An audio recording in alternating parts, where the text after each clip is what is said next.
BJPಯವರು ಅತಿ ಶೀಘ್ರವಾಗಿ ಅಧಿಕಾರಕ್ಕೆ ಬರಬೇಕು ಅಂತಿದ್ದಾರೆ. 136 ಜನಕ್ಕೆ ತಿರ್ಗಾ 138ಕ್ಕೆ ಹೋಗಿದ್ದೀವಿ. ಅವ್ರು ಹೆಚ್ಚು ನಮ್ಮ ಮೇಲೆ ಟೀಕೆ ಟಿಪ್ಪಣಿ ಮಾಡಿದರೆ ಜನ ನಮ್ಮ ಪರವಾಗಿ ಬರ್ತಾ ಇದ್ದಾರೆ. ಅವರು ಅದು ಮಾಡಲಿಕ್ಕೆ ಆಗೋದಿಲ್ಲ. ನಮಗೆ ಮೆಜಾರಿಟಿ ಕೊಟ್ಟಿದ್ದಾರೆ.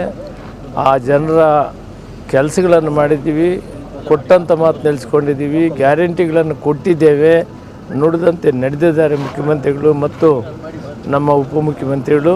ಆದ್ದರಿಂದ ಜನ ನಮ್ಮ ಜೊತೆಯಲ್ಲಿದ್ದಾರೆ.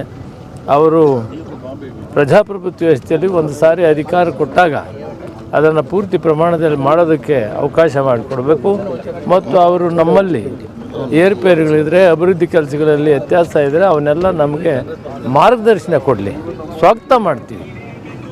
ಆದರೆ ಸರ್ಕಾರ ತೆಗಿತೀವಿ ಅಂದಾಗ ನಾವು ಸುಮ್ಮನೆ ಕುಂತ್ಕೊಳ್ಳೋದಿಲ್ಲ, ತೆಗಿಯೋಕ್ಕೆ ಅವ್ರ ಕೈಲಿ ಆಗೋದಿಲ್ಲ.